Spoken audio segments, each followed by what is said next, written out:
Hello good evening welcome back to my channel Kanumula Vara tours. రేపు మనకి Vande Bharat sleeper train అనేది launch అవబోతుంది అనమాట. కరెక్ట్ టైమింగ్ అయితే మనకు తెలియదు, కానీ రేపు అయితే లాంచ్ అవబోతుంది. సో ఈ ట్రైన్కి టికెట్స్ ఎలా బుక్ చేసుకోవాలి, టర్మ్స్ అండ్ కండిషన్స్ ఏంటి, ఇవన్నీ నేను డీటెయిల్గా ఈ వీడియోలో చెప్పబోతున్నాను అనమాట. సో ఈ టికెట్ మనకి బేసిక్ ఫేర్ ఏంటంటే థర్డ్ ఏసీలో మనకి బేసిక్ ఫేర్ 960 నుంచి స్టార్ట్ అవుతుంది అనమాట. అది 400 కిలోమీటర్స్కి. మీరు 400 కిలోమీటర్స్ ట్రావెల్ చేసిన 960, అది 400 కంటే తక్కువ ట్రావెల్ చేసినా కానీ 960 అనమాట థర్డ్ ఏసీలో. ఇది బేసిక్ ఫేర్ అనమాట థర్డ్ ఏసీకి. అదే మీరు సెకండ్ ఏసీలో ట్రావెల్ చేయాలనుకుంటే బేసిక్ ఫేర్ అనేది 1240 రూపీస్ అనమాట.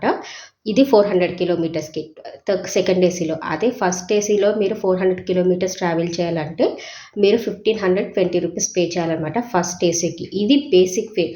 మీరు 400 కిలోమీటర్స్ ట్రావెల్ చేసినా అదే ఫేరు, 400 కంటే తక్కువ ట్రావెల్ చేసినా అదే ఫేర్ అనమాట.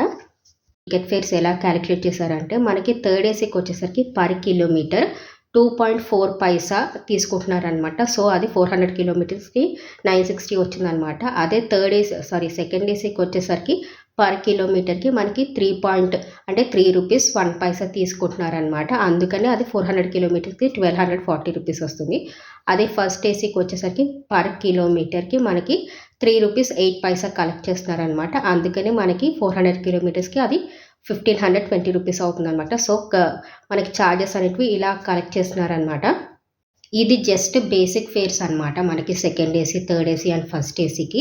మనకి డిస్టెన్స్ పెరిగే కొద్దీ అంటే 400 కిలోమీటర్స్ కంటే ఎక్కువ డిస్టెన్స్ మీరు ట్రావెల్ చేస్తే దాన్ని బట్టి మనకి కాస్ట్ అనేది డిసైడ్ అవుతుందన్నమాట. ఈ ట్రైన్లో మనకి కన్ఫర్మ్డ్ టికెట్స్ ఉన్న వాళ్ళు మాత్రమే ట్రావెల్ చేస్తారనమాట. దీంట్లో వందే భారత్ స్లీపర్ ట్రైన్స్లో మనకి ఆర్ఏసీ టికెట్స్ కానీ లేకపోతే వెయిటింగ్ లిస్ట్ అనేటివి మనం బుక్ చేసుకునే టైంలో కూడా మనకి అలాంటి ఆప్షన్స్ చూపించదు అనమాట. అండ్ దీంట్లో ఈ ట్రైన్లో మనకి ఎమర్జెన్సీ కోటా అనేది కూడా లేదు. And at the same time VIP quota అనేది కూడా మనకి ప్రొవైడ్ చేయట్లేదంట.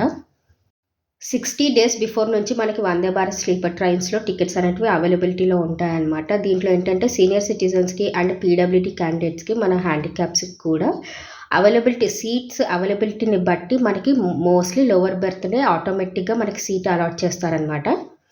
వందే భారత్ స్లీపర్ ట్రైన్లో ఏంటంటే మనం ఒకవేళ మన టికెట్ క్యాన్సిల్ చేస్తే వితిన్ 24 అవర్స్లో మనకి రిఫండ్ అనేది ఇస్తారనమాట. అండ్ నార్మల్గా మిగతా ఏసీ ట్రైన్స్లో మనకి ఎలాగైతే బ్లాంకెట్స్ ఇంకా పిలోస్ ప్రొవైడ్ చేస్తున్నారో వందే భారత్ స్లీపర్ ట్రైన్లో కూడా మనకి బ్లాంకెట్ ఇంకా పిలోని ప్రొవైడ్ చేయబోతున్నారనమాట. సో ఇలాంటి ఇంట్రెస్టింగ్ ట్రావెల్ కంటెంట్ కోసం నా ఛానల్ని సబ్స్క్రైబ్ చేసుకోండి. Thank you, bye.